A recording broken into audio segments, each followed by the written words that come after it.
एका सुंदर गावात श्रवण नावाचा एक बुद्धिमान, शांत आणि नम्र मुलगा राहत होता. तो लहानपणापासूनच जैन धर्माच्या शिकवणींमध्ये रस घेत होता. अहिंसा, सत्य यावर त्याचा विश्वास होता.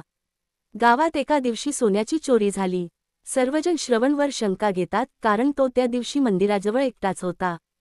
पोलीस त्याला अटक करतात, पण श्रवण काहीच बोलत नाही, फक्त सत्यावर विश्वास ठेवतो आणि शांत राहतो. गावकरी त्याला दोष देतात, पण त्याच्या आई-वडिलांनी जैन तत्त्वज्ञान शिकवले होते. सत्य हे शेवटी उघड होणार आणि अहिंसेची वाट ही खरी वाट आहे. काही दिवसांनी एक साधू महाराजी त्याला भेटतात आणि त्याला धैर्य देतात. काही दिवसांनी खराखुरा चोर सापडतो आणि श्रवण निर्दोष सिद्ध होतो.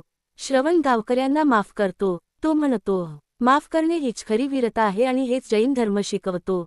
गावकरी लाजतात आणि श्रवणची स्तुती करतात. शेवटी तो जैन मंदिरात जाऊन प्रार्थना करतो, शांततेत, समाधानात.